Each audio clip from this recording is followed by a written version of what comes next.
حضرت سیدنا موسیٰ علیہ السلام نے عرض کی کوہ طور پہ جا کے مولا میری قوم پوچھتی ہے کہ کوئی ایسا کام بتا جو ہم کریں تو ہم سے راضی ہو جائے۔ حضرت موسیٰ کی قوم کا خیال تھا کہ تہجد کا حکم آئے گا تو پڑھیں گے، صدقات کا حکم آئے گا تو دیں گے، جہاد کی بات ہوگی تو کریں گے۔ کچھ جو نیک لوگ تھے ان میں سے انہوں نے یہ پیغام دیا کہ مالک ہمیں بتائے کہ وہ کس کام پہ راضی ہوتا ہے، ہم وہ کام کریں تاکہ اللہ ہم سے راضی ہو جائے۔ حضرت موسیٰ کلیم کہتے ہیں میں نے عرض کی مولا میری قوم پوچھتی ہے کہ کون سا ایسا کام کریں کہ تو راضی ہو جائے، تو رب کریم نے ارشاد فرمایا موسیٰ کہتے میرا خیال تھا کوئی لسٹ ملے گی، لیکن مالک نے ایک جملہ کہا، ایک جملہ، اور تفسیروں کے دریا بہا دیے۔ عرش کے مالک نے فرمایا موسیٰ ان سے کہو جا کے کہ وہ مجھ سے راضی ہو جائے، میں ان سے راضی ہو جاؤں گا، مجھ سے راضی ہو جائے۔ بندے اللہ سے راضی ہی نہیں راضی ہوتے۔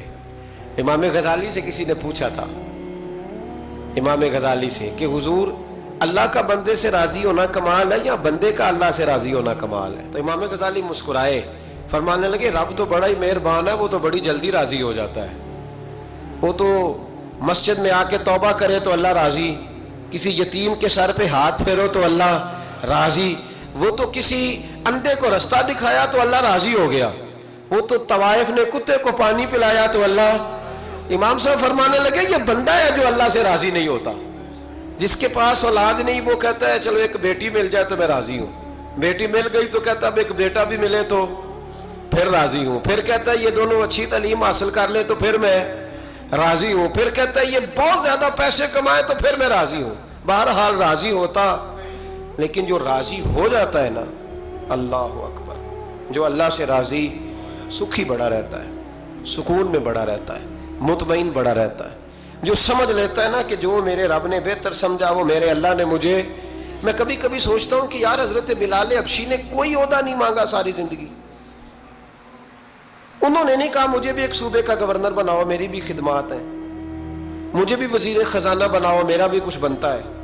ایک دفعہ نہیں کہا سیدنا بلال حبشی رضی اللہ تعالیٰ عنہ نے کہ میری بھی کوئی ڈیوٹی ایسی ہونی چاہیے کہ مجھے چلو سپہ سالار ہی بنا دیا جائے۔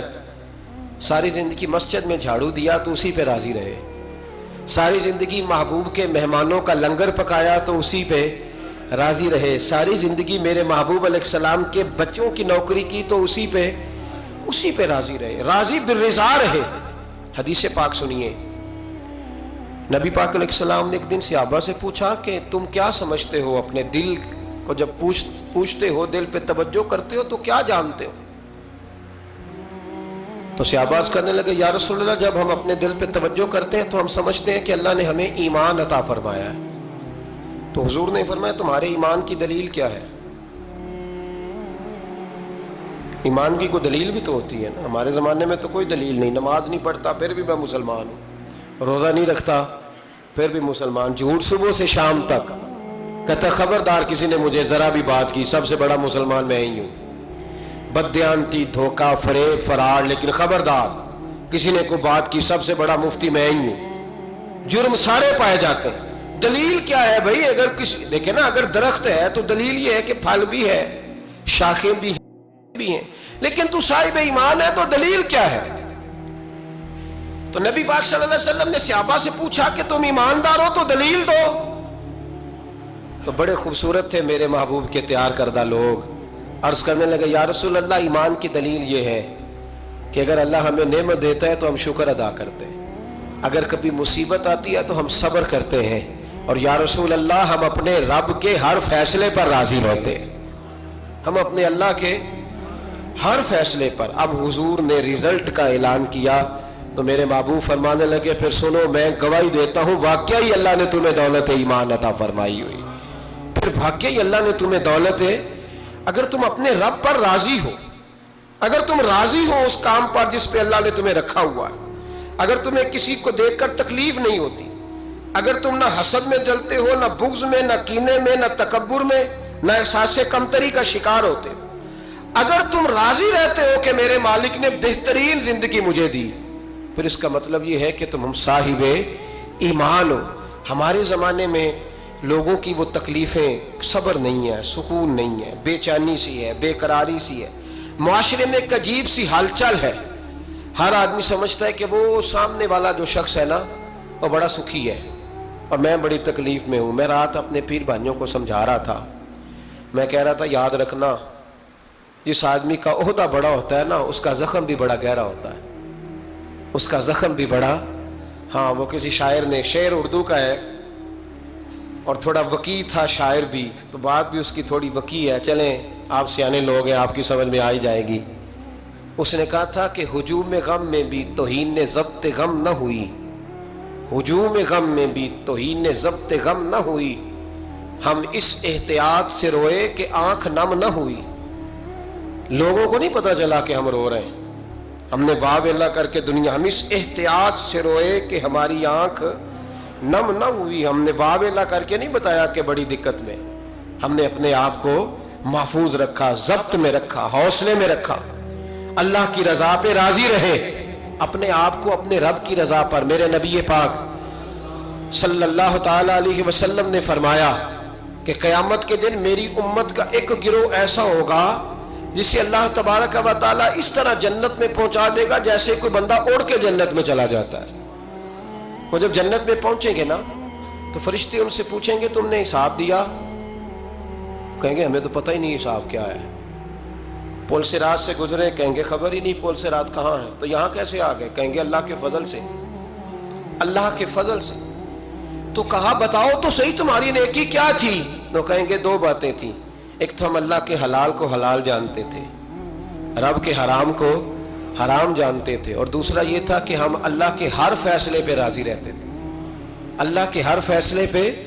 تو جو رب کریم کی رضا پہ راضی رہے پھر اسے کسی حساب کتاب کا سامنا نہیں کرنا پڑے گا, پھر اسے پل صراط کی دشوار گزار گھاٹیوں کا سامنا نہیں کرنا پڑے گا. شرط یہ ہے کہ وہ اللہ کی رضا پہ راضی رہے, وہ اللہ کے فیصلے کو بصیر و چشم مانے, وہ عاجزی اور انکساری کے ساتھ گردن جھکا دے, اپنے مالک کے فیصلوں پر جھکا دے. اللہ نے حضرت ابراہیم کو اولاد نہیں دی, پھر زمانے کے بعد دی, پھر دینے کے بعد کہا کہ جاؤ وادی غیر ذی زرع ان میں چھوڑ کے آؤ. سخت گرمیاں ہو جائیں تو لوگ بچوں کو اسکول نہیں بھیجتے, چھٹیوں کا اعلان ہو جاتا ہے. لیکن حضرت ابراہیم چھوڑ آئے بچہ, اور بچہ ایک تو بچہ اللہ تعالیٰ روٹین میں دیتا ہے تو اس کی قدر و منزلت اور ہوتی ہے, اور ایک بندہ بڑی دعاؤں التجاؤں خواہشات کے بعد لیتا ہے اس کی قدر و منزلت. وہ بچہ جو بڑی دعاؤں کے بعد لیا, کہا چھوڑ آؤ, کوئی کھانا نہیں, پانی نہیں, دانا نہیں. حضرت ابراہیم چھوڑ آئے. 13 سال اکٹھے رہنے کی اجازت نہ ملی, اور جب اجازت ملی تو کہا اب چھری اٹھاؤ اور بیٹے کی گردن پہ چلا دو.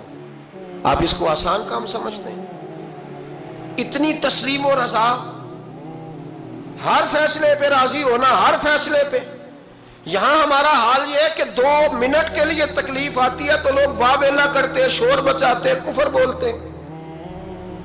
ہر آدمی آپ اس کو ٹٹول کے دیکھیں تو کہتا ہے سب سے تکلیف میں ہی ہوں. کس سولی پہ لٹکے ہوئے ہم؟ آخر کون سا معاشرے کا ایسا دکھ ہے جو صرف ہمارے پاس ہی آ گیا؟ ہر آدمی کہتا ہے مجھے نہ چھیڑنا, سب سے زیادہ غمگین میں ہی ہوں. بھائی بتا تو صحیح نا کہ آخر کون سی ایسی چیز ہے جو مالک نے تجھے عطا نہیں فرمائی؟ لیکن ہماری آزمائشیں ہیں, ہمارے جملے ہیں, ہماری گفتگو ہے کہ ان سے شکوہ چھلکتا ہے, ان سے شکایتیں ٹوٹ ٹوٹ کے نیچے گرتی ہیں. ہم یہ سوچتے ہی نہیں کہ ہمیں نہیں پتا ہمارے حق میں بہتر کیا ہے. ہمارے رب کو پتا ہے کہ ہمارے حق میں بہتر کیا ہے. اس لیے لوگ شکایت نہیں کرتے تھے. آج ہر بات پر شکایت ہے, ہر بات پر لوگ شکوہ کرتے ہیں, اور ہر بات پر لوگ اللہ تبارک و تعالیٰ کی بارگاہ ناز کے نافرمان بنتے ہیں. اور پھر سوال کیا, یا اللہ تو راضی ہو جا, یا اللہ تو. اور اللہ کیا فرماتے ہیں؟ فرماتے ہیں موسیٰ اپنی قوم سے کہو یہ مجھ سے راضی ہو جائے, میں بھی ان سے راضی ہو جاؤں گا. حضرت رابعہ بصری رحمت اللہ تعالی علیہ نا طبقہ صوفیاء میں ایک بڑی منفرد حیثیت رکھتی ہیں, علیحدہ ایک مقام ہے, اور ان کی زندگی بتاتی ہے کہ اللہ کی معرفت اور رب تبارک و تعالیٰ کا قرب صرف مرد کے لیے خاص نہیں, اگر عورت بھی توجہ کرے تو اللہ اسے بھی خزانے کھول کے عطا فرماتا ہے, اسے بھی اللہ خزانے کھول. حضرت رابعہ بصری اکثر نہ اولیاء اللہ کی مجالس میں جا کے بیٹھتی تھیں, بیٹھتی پردے کے اندر تھیں لیکن بیٹھا کرتی تھیں. جو لوگ اس رستے کے مسافر ہوتے ہیں وہ بات کو سمجھتے ہیں کہ یہ گہرا معاملہ ہوتا ہے. کسی جگہ سے کوئی ایسی چیز ملتی ہے جس کو فوری طور پر طبیعت اور نفس قبول نہیں کرتا، لیکن جو صوفیاء ہوتے ہیں نا، سالکین طریقت، معرفت کے رستے کے مسافر، وہ چونکہ مسافر ہوتے ہیں تو انہیں جو بندہ بھی منزل کا رستہ بتاتا ہے وہ اس کی بات غور سے سنتے ہیں، اعتراضات نہیں کرتے، شکوے نہیں کرتے، بن کے نہیں بیٹھ جاتے. ہمارے زمانے میں مسافر نہیں ہیں طریقت کے، ہمارے زمانے میں یہاں مرید کامل ہیں یا پھر پیر ہیں جو مطلق العنان ہے، جن کے سامنے جو سوال ہی نہیں پیدا ہوتا کسی اور کی بھی سنے، ممکن نہیں. حضرت رابعہ بصری بیٹھی تھی. حضرت سفیان ثوری بہت بڑا نام ہے، یہ وہ شخصیت ہے کہ جب جایا کرتے تھے تو اولیاء اللہ کھڑے ہو کے ان کا استقبال کرتے تھے. بغداد میں اتنا بڑا درجہ تھا ان کا. حضرت جعفر بن سلیمان بھی بیٹھے تھے، سفیان ثوری بھی بیٹھے تھے. تو حضرت سفیان ثوری دعا مانگنے لگے. جناب رابعہ بصری پردے کے اندر بیٹھی ہوئی تھی، دعا مانگنے لگے، اے اللہ مجھ سے راضی ہو جا، اے اللہ مجھ سے راضی ہو جا، اے اللہ مجھ سے. دیر تک دعا مانگتے رہے تو بی بی صاحبہ، مائی صاحبہ اندر سے بول پڑی ناراض ہو کے، کہنے لگی بس کر سفیان، کیا دعا مانگ رہا ہے تو، کب سے میں سن رہی ہوں، بس کر. کیا ہوا، تو کیوں ناراض ہوتی ہے؟ فرمانے لگی سفیان تو نے ایک بار بھی کہا میں نے برداشت کیا، دوسری بار بھی کہا، بتائیے دعا ٹھیک ہے کہ نہیں ان کی؟ اے اللہ تو مجھ سے راضی ہو جا. اس دعا پہ ناراض ہوگی مائی صاحبہ. کہنے لگی تو نے ایک بار بھی مانگی تو میں چپ رہی، دوسری بار بھی مانگی تو اب تو چپ ہی نہیں کر رہا، بس کر. تو حضرت سفیان کہنے لگے چل میری اصلاح کر دے. تو مائی صاحبہ کہنے لگی تو یہ تو کہہ رہا ہے یا اللہ راضی ہو جا، یا اللہ راضی ہو جا، پہلے تو بتا تو اللہ سے راضی ہے؟ پہلے اپنے نفس پر نظر ڈالنا، تو راضی ہے؟ روز نہیں مانگتا کہ 2 کروڑ چاہیے، 6 کروڑ چاہیے. انسان کا نفس روز نہیں کہتا بڑی گاڑی چاہیے، روز نہیں کہتا میرے بھی ٹھاٹ باٹ ہو، میں بھی بڑی گاڑی میں کھڑے ہو کے لوگوں کو ہاتھ لہرا کے لیڈر بنوں.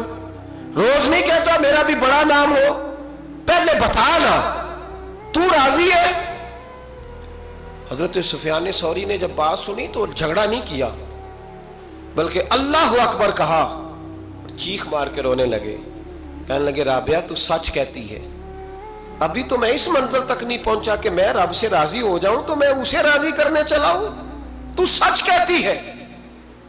قریب ہی حضرت جعفر بن سلیمان بیٹھے تھے، وہ بی بی رابعہ کے پاس گئے. کہنے لگے مائی صاحبہ مجھے تو بتا دیں آخر بندہ اللہ سے راضی ہوتا کب ہے، یہ منزل شروع کب ہوتی ہے؟ تو آپ فرمانے لگے اس وقت کہ بندے کا جو حال نعمت ملنے پہ ہوتا ہے نا، جب وہی حال اس کا مصیبت آنے پہ ہو تو پھر سمجھو وہ اپنے رب سے راضی ہو گیا، پھر وہ اپنے رب سے. یہاں لوگ راضی نہیں ہیں، نہ شریعت کے حکم پر راضی ہیں معاذ اللہ، نہ دین کے آنے پر راضی ہیں، نہ نفاذ شریعت پر راضی ہیں، نہ لوگ اپنے ہر معاملے میں. دیکھیں نا کبھی کبھی تکلیف ہوتی ہے، کئی دفعہ لوگ بات پوچھنے آتے ہیں تو دل کرتا ہے انہیں ڈانٹ چھڑک دیں. طلاق کا مسئلہ پوچھنے کے لیے لوگ عالم کے پاس آ جائیں گے، طلاق کا مسئلہ پوچھنے. سوال یہ ہے کہ تو نے شادی سے پہلے کسی عالم سے رابطہ کیا تھا کہ مجھے بتائے بیوی کے حقوق کیا ہیں، اس کے ساتھ وقت گزارنا ہے میں نے تو کس طرح کے حقوق میں نے ادا کرنے ہیں، شریعت مجھے کیا حکم کرتی ہے؟ پوچھا تھا کسی عالم سے؟ دین کی ضرورت پڑی تو دین کے پاس آئے، لیکن دین کو عمل کرنے کے لیے کبھی حاصل ضرورت پڑی تو آ گئے، حاجت ہوئی تو آ گئے، طبیعت لگی تو آ گئے. میں درجنوں بار کہہ چکا ہوں کہ جب کسی آدمی کے پاس لاکھوں روپیہ ہوتا ہے تو کسی پیر کے پاس نہیں جاتا کہ حضرت صاحب بڑے پیسے ہیں بتائیں شکر کیسے ادا کروں. لیکن جب ذرا دقت آتی ہے، حالات خراب ہوتے ہیں تو ہر پیر کا دروازہ کھٹکھٹاتا ہے، کہتا ہے کوئی تعویذ دے دے. تو بتا جب تیرا دین کے ساتھ صرف تکلیف کا رشتہ ہے تو راضی بالرضا کب ہوگا؟ کب تو راضی ہوگا اپنے رب کے معاملات میں؟ کب تو راضی ہوگا؟ کئی دفعہ طبیعت میں تکلیف ہوتی ہے، وہ حضرت صاحب حالات بڑے خراب ہوئے، پہلے آپ نے تعویذ دیا تھا تو صحیح ہو گیا، پھر خراب ہے میں دوبارہ آ گیا ہوں. تو دل کرتا ہے ان سے کہنے سے کہ یار ہمارے ساتھ تمہارا رشتہ خراب حالاتوں کا ہی ہے، کبھی صحیح حالاتوں میں بھی آؤ نا، بڑے خوش حالات میں بھی آؤ کہ اب حالات بڑے اچھے ہیں ہم حاضر ہیں، کوئی حکم کریں. خدا را راضی بالرضا رہنا سیکھیں. انس بن مالک رضی اللہ تعالیٰ عنہ کہتے ہیں 10 سال حضور کی بارگاہ میں رہا، 10 سال، اور 10 سال میں نے حضور کے گھر میں نوکری کی.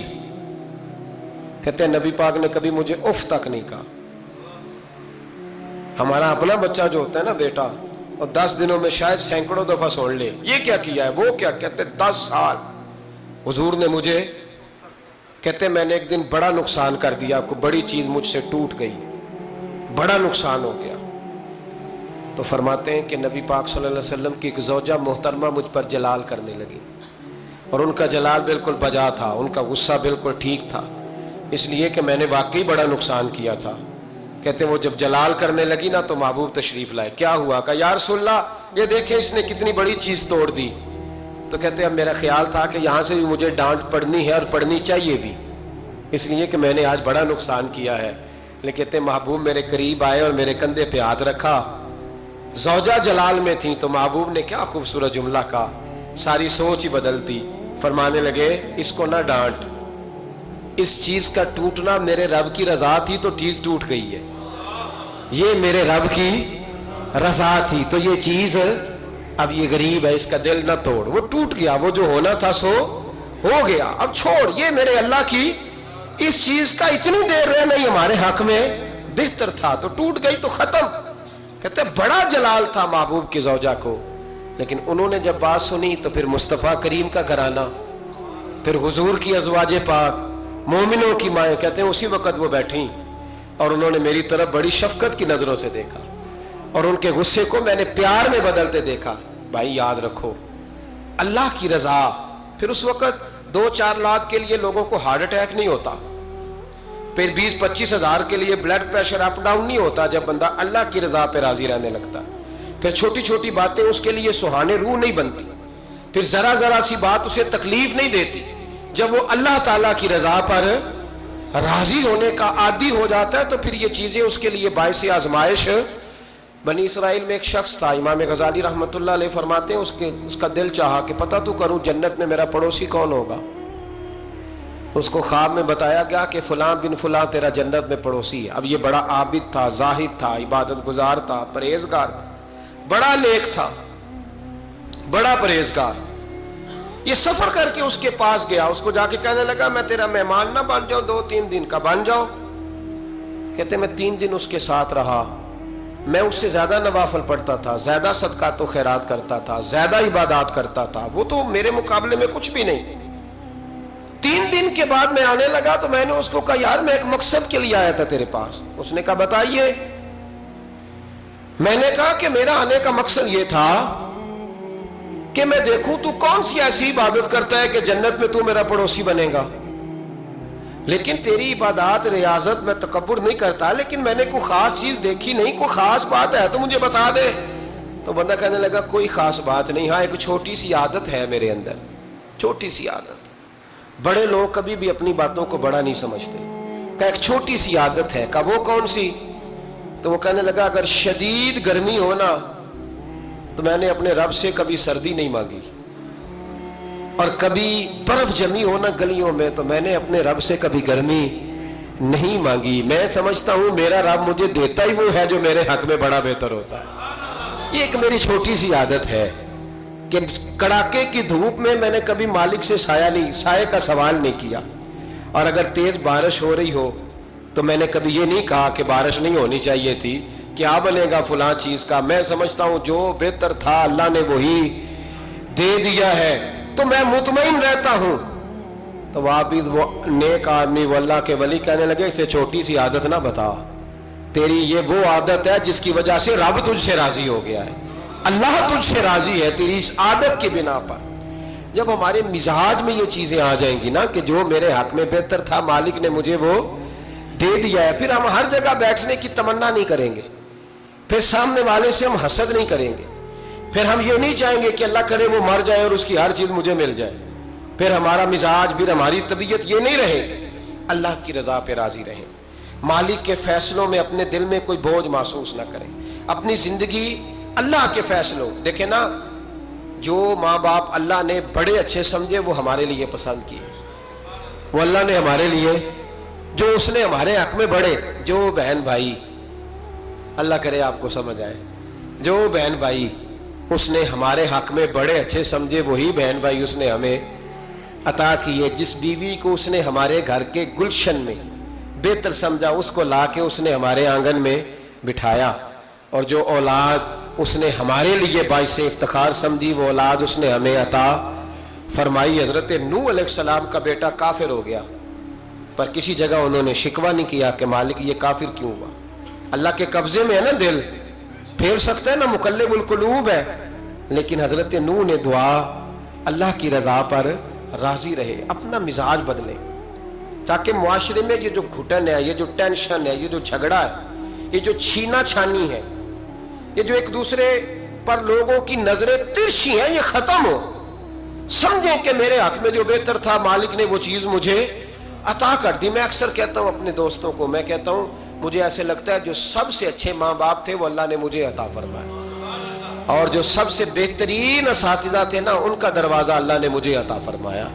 اور جو جس شیخ جس پیر کو اللہ نے سب سے زیادہ شان عطا فرمائی اس کا دروازہ اللہ نے مجھے دکھایا. اور اس کے بعد اتنے تابعدار شاگرد میں نے کسی کے نہیں دیکھے جتنے مجھے ملے, اور اتنے وفادار پیر بھائی اور مرید میں نے کسی کے نہیں دیکھے جتنے مجھے ملے. میں اس بات پر, اور میں بات اس لیے نہیں کر رہا, میں آپ کو دل کی گہرائی سے بات بتا رہا ہوں کہ یہ عنوان زندگی ہے, یہ روح زندگی ہے. میں کبھی کبھی بڑے ناز کے ساتھ سجدہ شکر ادا کرتا ہوں کہ ایک بہت بڑا خوش نصیب شخص ہوں. اب یہ بات صرف سوچنے کی ہے, 100 لوگوں میں سے اگر ان 2 پہ ہی بندہ غور کرے جو نافرمان ہے تو پھر زندگی آگے چل سکتی. تو 98 پر غور کیوں نہیں کرتا, تو 98 پر غور کیوں نہیں کرتا؟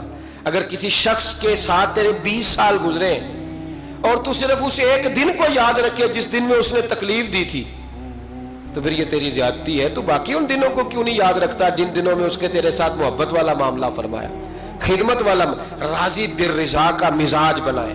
یہ مسلمان کے ایمان کا حسن ہے, یہ مسلمان کے کردار کا کمال ہے, یہ مسلمان کی سوچ کا بلند معیار ہے, یہ مسلمان کا اعلیٰ مقام ہے. حضرت عبداللہ ابن عمر کا بیٹا بیمار ہو گیا. بڑے پیارے ہوتے ہیں نا بیٹے, آپ بڑے پریشان تھے, شدید پریشان. صحابہ کہتے ہیں ہم نے آپ کو بڑی تکلیف میں دیکھا, کبھی اس حکیم کے پاس, کبھی اس حکیم کے پاس, کبھی اس جگہ, کبھی اس جگہ. کچھ دنوں کے بعد بیٹا انتقال کر گیا. لیکن کہتے ہیں جب ہم تعزیت کے لیے گئے تو ہم نے ان کے چہرے پر بہت ساری سکون کو, بہت ساری راحت کو دیکھا. بیٹا انتقال کر گیا. جب وہ بیمار تھا تو پریشان تھے, اب جب انتقال کر گیا تو سکون میں. تو کہتے ہیں ہم نے ان سے سوال کیا کہ حضور اس وقت آپ پریشان تھے, انتقال کے بعد تو لوگ زیادہ پریشان ہوتے ہیں, اب آپ سکون میں ہیں. تو آپ فرمانے لگے جب تک میری ڈیوٹی تھی میں پریشان تھا, خدمت کر رہا تھا, نوکری کر رہا تھا. اب میں اسے اس کے پاس چھوڑ آیا ہوں جو مجھ سے بہت زیادہ اس کا خیال رکھنے والا ہے, جو مجھ سے کئی ہزار گنا بڑھ کے اس پر توجہ کرنے والا ہے. اب مجھے پریشانی, اب میرا قریب مجھ سے کہیں بڑھ کر اس کا خیال رکھے گا, اسے سکون دے گا, اسے راحت دے گا, اور میں اپنے رب کے فیصلے پر بڑا راضی ہوں. اس نے جو بہتر سمجھا اس نے میرے حق میں وہ فیصلہ. حضرت ابن وقاص رضی اللہ تعالیٰ عنہ بڑے مستجاب الدعوات بزرگ تھے, مستجاب الدعوات. حضرت عبداللہ بن صائب رضی اللہ تعالیٰ عنہ فرماتے میں حج کرنے گیا تو میں طواف وداع کرنے گیا. حج کا آخری رکن ہوتا ہے, واپس آتا ہے نا آفاقی حاجی تو طواف وداع کرتا ہے. کہتے ہیں جب میں طواف وداع کرنے گیا تو طواف وداع کے موقع پر میں نے دیکھا کہ جتنا رش حجر اسود کے پاس ہے اتنا ہی حضرت ابن وقاص کے پاس بھی ہے.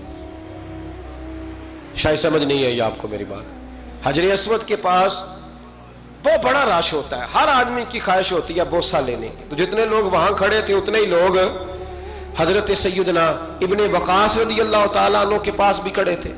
تو کہتے مجھے تعجب ہوا. عبداللہ بن صائب کہتے میں بھی ان کے پاس جا کے بیٹھ گیا تو میں نے دیکھا کہ وہ نابینا ہے, آنکھوں سے نظر نہیں آتا. لوگ ان کے پاس دعائیں کرانے آ رہے ہیں, اور فرماتے میں نے عجیب حال دیکھا, بیمار ترین شخص ان کے سامنے آ کے بیٹھا, حضور میرے لیے دعا کر دیں. تو فرماتے انہوں نے دعا کے لیے ہاتھ اٹھائے تو وہیں اسی وقت میں نے دیکھا اللہ نے اس بندے کو شفا عطا فرمائی. میں نے دیکھا مقروض دعا کرا رہے ہیں, بیمار, بے اولاد, جو بھی دعا ان سے کراتا اللہ اس کی حاجت کو پورا فرما دیتا۔ حضرت عبداللہ بن صاحب کہتے ہیں میں شام تک بیٹھا رہا، ہر نماز کے بعد رش ہوتا، میں دیکھتا رہا۔ فرماتے ہیں شام ہو گئی، لوگ دعائیں کرا کے چلے گئے۔ جب مغرب کا وقت ہوا تو نابینا تھے، پھر بھی مجھ سے کہنے لگے عبداللہ ساری دنیا نے دعائیں کرائی ہیں، تو نے نہیں کرانی؟ تو صبح سے بیٹھا ہے بس دیکھے ہی جا رہا ہے، تو نے نہیں کوئی دعا کرانی؟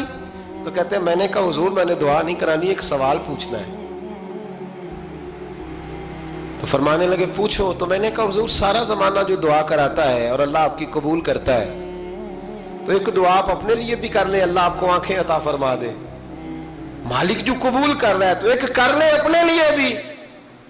میں گڈی تے ہتھ ڈور سجن دے، او جینج رکھے اونج رہنا ہے، او جینج رکھے جینج رکھے اونج رہنا ہے۔ واجب نہیں جے وچ شریعت مندہ خصم نو کہنے لگے ایک دعا اپنے لیے بھی کر لیں۔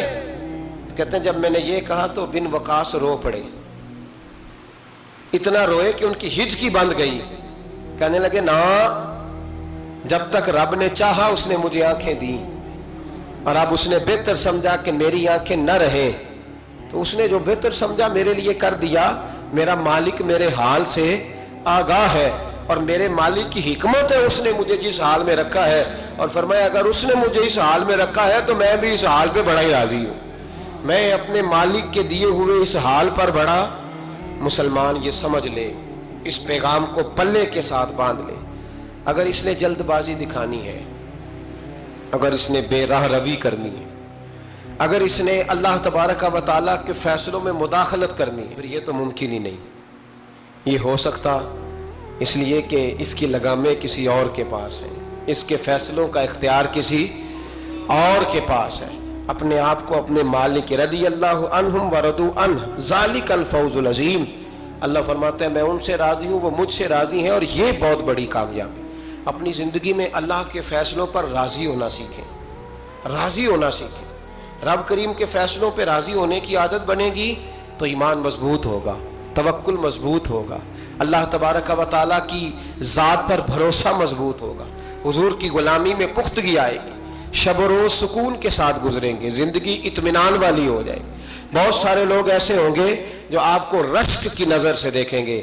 شرط یہ ہے کہ یہ ارادہ کر لیں، یہ ذہن بنا لیں کہ جو میرے حق میں بہتر تھا میرے رب نے مجھے عطا فرما دیا، اور جو اللہ نے مجھے نہیں نہ دیا وہ میرے حق میں بہتر نہیں تھا۔ اس ارادے کو جب آپ پختہ کریں گے پھر ایمان آپ کو بڑی لذت دے گا، دین آپ کو بڑا سکون دے گا۔ اللہ سمجھنے کی توفیق عطا فرمائے۔ آخر دعوانا بالعالمین والصلاة والسلام على سید الانبیاء والمرسلین، اما بعد، اعوذ باللہ من الشیطان الرجیم، بسم اللہ الرحمن الرحیم، رضی اللہ عنہم ورضوا عنہ ذالک الفوز العظیم، صدق اللہ العظیم وصدق رسولہ النبی الکریم، ان اللہ وملائکتہ یصلون علی النبی یا ایہا الذین آمنوا صلوا علیہ وسلموا تسلیما۔ الصلاۃ والسلام علیک یا سید یا رسول اللہ وعلی آلک واصحابک یا سید یا حبیب اللہ، اللہم صلی علی سیدنا و مولانا محمد معدن الجود والکرم وآلہ وصحبہ وبارک وسلم۔ تمام تعریفیں اللہ تعالیٰ جل مجدہ الکریم کے لیے، ہر قسم کے درود و سلام نبی مکرم سید عالم احمد مجتبیٰ جناب حضرت محمد مصطفیٰ علی تحیت و ثنا کی ذات والا صفات کے لیے حمد و صلات کے بعد، عزیز دوستو، اسلام کے کسی بھی حکم کو تسلیم کر لینا اسلام کہلاتا ہے، اور اللہ رسول کے کسی بھی حکم کو دل سے مان لینا یہ ایمان کہلاتا ہے۔ نبی پاک صلی اللہ تعالیٰ علیہ وآلہ وسلم پر ایمان لانے کا مطلب یہ ہے کہ حضور کی ہر بات کو دل سے مان جائے، شریعت کی کسی بات کو، دین کے کسی پہلو کو اپنی طبیعت پر بوجھ نہ سمجھے کہ یہ حکم بڑا سخت ہے، یہ ذرا مشکل ہے، یہ اگر اس میں گنجائش ہوتی تو بڑا اچھا ہوتا، معاذ اللہ. کسی ایک پہلو کو بھی، ایک ہے عمل کرنا وہ بات دوسری ہے، اور ایک ہے مان لینا وہ بات پہلی ہے. عمل کرنے میں سستی ہو جاتی ہے، غفلت ہو جاتی ہے، انسان کوتاہی کرتا ہے، وہ بات دوسری ہے. لیکن شریعت اسلامیہ کے پہلوؤں پر کجی محسوس کرنا، دل میں بوجھ محسوس کرنا، نماز کا حکم ہے 5 وقت اٹھنا پڑتا ہے، دیکھو جی معاذ اللہ تعالیٰ ثم معاذ اللہ کچھ لوگ یہ کہتے ہوئے نظر آتے ہیں کہ گرمیوں میں تو نیند ہی نہیں پوری ہوتی، فجر کا وقت ہو جاتا ہے. کچھ لوگ یہ محسوس معاذ اللہ تعالیٰ اس قسم کی گفتگو کرتے دکھائی دیتے ہیں کہ آپ اندازہ کریں جی کوئی کام سردیوں میں ڈھب سے ہو ہی نہیں پاتا، ایک نماز پڑھو تو دوسری کا وقت، دوسری پڑھو تو تیسری کا ٹائم. یہ بوجھ محسوس کر رہے ہیں لوگ. جب یہ بوجھ رہتا ہے تو پھر ایمان کامل نہیں ہوتا. جب آدمی راضی بالرضا رہتا ہے نا کہ جو اللہ نے فیصلہ کیا بہتر ہی کیا ہے، جو نبی پاک علیہ السلام نے فرمایا ہے میرے حق میں بہتر ہی فرمایا ہے، تو پھر اس شخص کا ایمان مضبوط اور کامل اور مکمل ہوتا ہے. نبی پاک صلی اللہ تعالیٰ علیہ وسلم کی خدمت میں حضرت زبیر بن عوام رضی اللہ تعالیٰ عنہ اور ایک انصاری صحابی آئے. انصاری صحابی، ان کا آپس میں جھگڑا تھا. جھگڑا کیا تھا؟ ایک چشمے سے پانی آتا تھا، پہاڑ سے پانی نیچے گرتا تھا. ایک چشمہ تھا پہاڑ سے، تو اس چشمے سے لوگ اپنے کھیتوں کو پانی دیتے تھے. یہ بخاری کی حدیث ہے. پہلے باغ تھا حضرت زبیر بن عوام کا. حضرت زبیر بن عوام رضی اللہ تعالیٰ عنہ نبی پاک صلی اللہ علیہ وسلم کی پھپھی کے بیٹے ہیں اور عشرہ مبشرہ صحابی ہیں. ان کے کھیت پہلے آتے تھے اور اس انصاری کا باغ بعد میں آتا تھا. جھگڑا یہ تھا کہ حضرت زبیر بن عوام کہتے تھے پانی کھیت کو پہلے میں نے دینا ہے، اور وہ انصاری صحابی کہتے تھے کہ پانی پہلے میں نے دینا ہے. بات حضور کی بارگاہ تک چلی گئی. یہ مسئلہ دنیاوی تھا، دینی. ہمارے ہاں لوگ کہتے ہیں کہ دینی مسئلہ مولوی صاحب بتائیں گے، دنیاوی چودھری صاحب بتائیں گے، وہ دین سے علیحدہ ہے. نبی پاک صلی اللہ علیہ وسلم کی بارگاہ میں جب یہ بات گئی نا تو حضور نے فرمایا بھائی پہلے کھیت چونکہ زبیر کا ہے، ہوتا ہے نا ہمارے ہاں پانی کی باریاں ہوتی ہیں، تو جس آدمی کا کھیت پہلے ہے وہ پانی پہلے پلا لے اپنے کھیتوں کو، دوسرا بعد میں پانی لگا لے. تو نبی پاک علیہ السلام نے فرمایا چونکہ زبیر کا کھیت پہلے ہے تو زبیر پہلے پانی لگا لے کھیت کو، اور انصاری کا باغ چونکہ بعد میں آتا ہے، اس کے کھیت بعد میں آتے ہیں تو وہ پانی بعد میں لگا لے. اب وہ انصاری پر یہ بات بوجھ گزری تو بے سمجھی میں، بے دھیانی میں، جوش جذبات میں بڑا سخت جملہ کہہ گئے. کہنے لگے یا رسول اللہ صلی اللہ علیہ وسلم، زبیر دراصل آپ کی پھوپھی کے بیٹے ہیں نا، تو میں تو پھوپھی کا بیٹا نہیں، اس لیے آپ نے فوراً فیصلہ ان کے حق میں دیا ہے. محبوب تو ابھی کوئی جواب دیتے ہی اللہ کے قرآن نے بولنا شروع کر دیا، اور قرآن پاک کی آیت آئی، فرمایا فلا وربک لا یؤمنون حتی یحکموک فیما شجر بینہم. رب کریم نے فرمایا محبوب مجھے تیرے رب کی قسم، یہ اتنی دیر تک مومن ہو ہی نہیں سکتے جب تک اپنے ہر معاملے میں تیرا فیصلہ قبول نہ کر لیں. جب تک ہر معاملے میں تیرا فیصلہ قبول نہ کریں اتنی دیر تک مومن ہو سکتے. اب اگلے لفظوں پہ غور کرنا ہے، فیصلہ بھی قبول کریں، اور اگلی بات کیا ہے؟ ارشاد فرمایا ثم لا یجدوا فی انفسہم حرجا مما قضیت. اور محبوب پھر جو تو فیصلہ کرے اس فیصلے میں کہ اپنے دل میں کوئی رکاوٹ بھی محسوس نہ کریں. اپنے دل میں کوئی رکاوٹ بھی، کان آنکھیں دل کھول کے سنیں کیا کہہ رہا ہوں. نبی پاک کے کسی فیصلے پر اپنے دل میں کوئی رکاوٹ محسوس، وَيُسَلِّمُ تَسْلِيمًا، دل سے حضور کے فیصلے مانے. نبی پاک کے فیصلے دل سے، کوئی طبیعت میں رکاوٹ نہیں آنی چاہیے، ذرا برابر بھی کوئی رکاوٹ نہ آئے دل میں کہ حضور کا فیصلہ ایک طرف ہے اور میری بات ایک طرف. فوراً نبی پاک کا فیصلہ مانے، دل سے مانے، راضی بالرضا رہے. جب تک یہ کام نہیں ہوگا اتنی دیر تک ایمان مکمل. ہمارے ہاں لوگ بوجھ سمجھنے لگے ہیں شریعت کے معاملات. بڑا مشکل ہے جی، زکوٰۃ اب 2.5% پوری ہر 100 میں سے 2.5 روپے دیں اپنے کمائے ہوئے. اتنی سخت گرمی میں روزے. لوگ اس طرح کی بات کرتے ہیں جو رضا سے آگے جاتی ہے, جس میں محسوس ہوتا ہے کہ یہ یار بڑی پکی سچی پیڑھی بات ہے. ادھر دیکھو میری طرف, مجھے پتہ چل جائے نا کہ میرے ساتھ جو آدمی بیٹھا بڑا تنگ ہے, تو میں اسے کہوں گا صاحب تو گھر جا, میں نہیں بوجھ بننا چاہتا تیرے اوپر, تو گھر جا. اگر تو تکلیف میں ہے تو مجھے کیا مصیبت بنی ہے تجھے ساتھ رکھنے کی. تھوڑا غور کریں بات پہ. اگر دین معاذ اللہ مسلمان کے لیے بوجھ بن جائے تو کیا اللہ کی رحمت نازل ہوگی؟ کیا اللہ خوش ہوگا؟ ہم اس طرح کے جملے بولتے ہیں اپنے دین کے بارے میں, مذہب کے بارے میں, اس طرح کی باتیں کرتے ہیں جو بڑی تکلیف اور نقصان کا باعث ہوتی ہیں. حضرت عمر فاروق رضی اللہ, ان کی ساری باتوں کی کیا ہی بات ہے, بلکہ حضرت عمر کی ہر بات کی کیا ہی بات ہے. حضرت عمر جب حضور صلی اللہ علیہ وسلم کبھی کسی صحابی سے ناراض ہوتے نا, جلال میں ہوتے, تو جناب عمر فاروق رضی اللہ تعالیٰ عنہ کونیوں کے بل حضور کے آگے بیٹھ جاتے. کونیاں زمین پہ ٹکا کے نا, جیسے بندہ لیٹ جاتا ہے, کونیاں ٹکا کے, گھٹنے ٹکا کے بیٹھ جاتے. پتہ جملہ کیا بولتے؟ اتنا خوبصورت فکرہ, اتنا پیارا جملہ. پتہ کیا کہتے؟ کہتے رضیت باللہ ربا وبالاسلام دینا وسیدنا و مولانا محمدا نبیا و رسولا. سب کہیے صلی اللہ تعالی علیہ وسلم. حضرت عمر جملہ بولتے, کیا خوبصورت انداز ہے گفتگو کا. کہتے رضیت باللہ ربا, یا رسول اللہ میں بڑا ہی راضی ہوں کہ اللہ میرا رب ہے. میں اس بات پہ سبحان اللہ.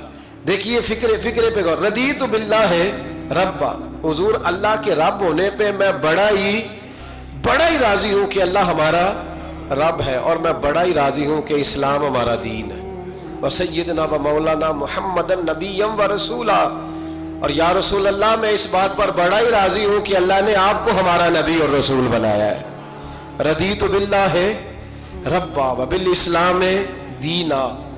ہمارے سلسلہ عالیہ میں جب مرید کیا جاتا ہے نا, تو ایک شجرہ شریف دیا جاتا ہے, پھر جب مرید اس کو پڑھ لیتا ہے پھر اس کو الوظیفۃ الکریمہ دیتے ہیں. اب تو خیر مرید وظیفے ہی نہیں پڑھتے, وہ کہتے ہیں کوئی ضرورت, پیر صاحب نظر کرے اور چھٹی. جی وہ سید فیض الحسن شاہ صاحب فرمایا کرتے تھے, مرید کہتے سانو وظیفے نہ پڑھاؤ, نمازاں نہ پڑھاؤ, سانو انجے ہی پہنچاؤ. کتنے پہنچائیے انجے جی؟ جب اللہ رسول نے نمازوں کا حکم دیا ہے تو پھر کسی اور جگہ تو بندہ پہنچ سکتا ہے, ان کی بارگاہ میں پہنچ سکتا. ایک بندہ, میں نے اپنے شجرے میں لکھا ہے آخر پہ, میں نے کہا جو آدمی کسی اسکول میں داخلہ لے اور سبق ہی یاد نہ کرے, کتابیں نہ پڑھے, اور پھر وہ کہے جی میں فیل ہو گیا, تو پھر اس کا مطلب ہے غلطی استاد کی, غلطی اس کی ہے جس نے نہ سبق پڑھا نہ اس نے نصاب کھول کے دیکھا. تو بہت سارے لوگ بس ٹھیک ہے گزارا چل رہا ہے, نظام چل رہا ہے, تو پھر بات آگے کیسے بڑھے گی جب تک لوگ توجہ نہیں کریں.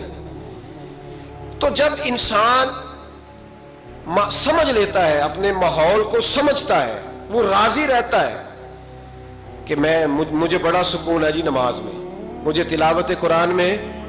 میں ایک بات بتاتا ہوں آپ کو, مجھے میرے ایک ساتھی نے ایک فون کیا. کئی دفعہ بندہ خود بات کر کے اسے خود بڑا مزہ آتا ہے, اور وہ بات اسے بعد میں سمجھ آتی ہے کہ یہ میں نے کیا کہہ دیا ہے.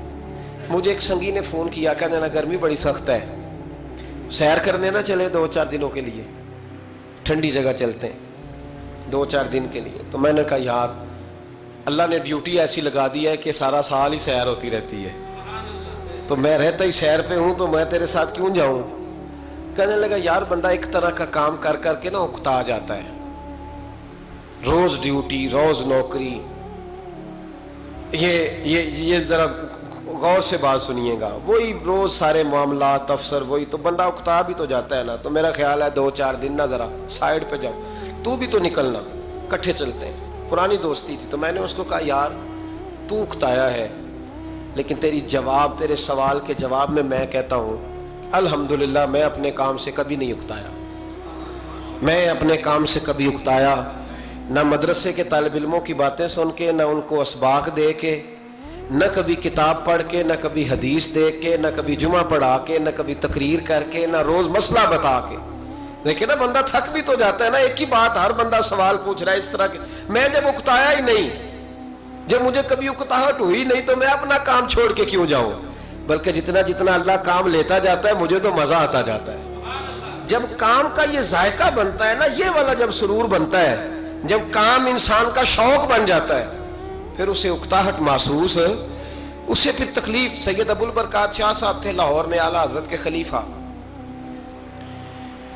تو تراویح پڑھ کے وہ سوئے تو سحری سے نا 1-2 گھنٹہ پہلے ایک شخص نے ان کے دروازے پہ دستک دی، تو ان کے صاحبزادے تھے، انہوں نے بخاری کی شرح لکھی، بہت بڑے عالم تھے، شارح بخاری سید محمود رضوی صاحب رحمۃ اللہ علیہ۔ رضوی صاحب نے اٹھ کے دروازہ کھولا تو ایک بندہ کہنے لگا سید صاحب ہیں، پاکستان کے سب سے بڑے مفتی تھے وہ سید ابو البرکات شاہ صاحب، بہت بڑے، سچ مچ میں بہت بڑے تھے ہر لحاظ سے، اعلیٰ حضرت فاضل بریلوی کے خلیفہ تھے، سید تھے۔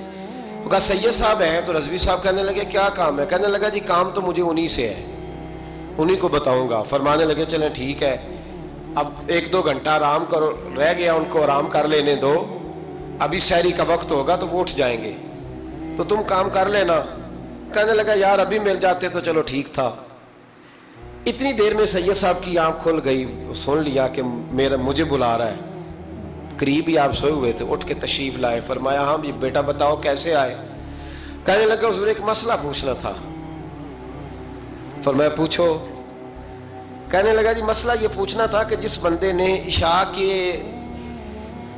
فرائض جماعت کے ساتھ نہ پڑھے ہوں وہ وتر پڑھ سکتا ہے کہ نہیں پڑھ سکتا؟ تراویح کے بعد وتر ہوتے ہیں نا جماعت کے ساتھ، تو پڑھ سکتا ہے کہ نہیں؟ تو سید صاحب فرمانے لگے جس نے فرض نہیں پڑھے بہتر یہ ہے کہ پھر وہ وتر بھی جماعت کے ساتھ نہ پڑھے، لیکن اگر کوئی پڑھ بھی لے تو اس پر کوئی فتویٰ نہیں، کوئی حکم نہیں، بہتر ہے کہ نہ پڑھے۔ تمہاری بات ہو گئی؟ کہنے لگا ہو گئی۔ آپ تشریف لے گئے۔ علامہ رضوی صاحب کہتے ہیں حضرت صاحب اندر چلے گئے تو مجھے اس بندے پہ بڑا غصہ آیا۔ میں نے اس کو کہا کہ کون سی قیامت آنے والی تھی اگر تو یہ سوال فجر میں پوچھ لیتا تھا؟ کیا مسئلہ تھا؟ کچھ لوگ کرتے ہیں تنگ، اس میں کوئی شک نہیں، تکلیف دیتے ہیں، وہ بات جو ہو سکتی ہے اپنے ٹائم پہ انہوں نے اسی وقت پوچھنی ہے جب ان کو یاد آ گئی۔ میں نے کئی دفعہ حدیث سنائی ہے کہ ایک صحابی کو نبی پاک صلی اللہ علیہ وسلم نے، سرکار نے فرمایا کہ جب اس کا انتقال ہو جائے تو مجھے بتانا۔ صحابی بھی نوجوان تھے، 14-15 سال عمر تھی۔ انہوں نے پتا اپنے والد صاحب کو کیا کہا؟ فرمایا میرا انتقال ہو جائے تو حضور کو خبر نہیں کرنی، اس لیے کہ میں رات کو انتقال کروں گا، ایسا نہ ہو کہ نبی پاک آئیں اور یہودیوں کے محلے سے گزر کے آئیں اور کوئی یہودی حضور کو تکلیف دے۔ میں اپنے جنازہ حضور پڑھائیں تو بخشش ڈائریکٹ ہے کہ نہیں، فوراً جنت ہے کہ نہیں، لیکن انہوں نے کہا میں نہیں چاہتا کہ میں اپنے نفع کے لیے محبوب کو تکلیف دوں۔ تو محبت کا انداز تو کوئی اور ہوتا ہے، جس سے محبت ہوتی ہے اس کے تو بندہ آرام کا، سکون کا کہتا ہے جی میرا بڑا پیار ہے، ٹھاؤ میں آیا جو ہونا اس ویلے، میں ہوں دوبارہ آواں، یہ کیسی بات ہوگی؟ تو یہ محبت نہیں ہے، یہ لالچ ہے۔ بہرحال جو بات عرض کرنے جا رہا ہوں، میں مضمون پر رہتا ہوں، مضمون کو سمجھیے گا۔ سید صاحب کہتے ہیں وہ بندہ جب جانے لگا تو میں نے اس کو کہا، میں نے کہا یار تو سویرے پوچھ لیتا، کیا حرج تھا، صبح پوچھ لیتا۔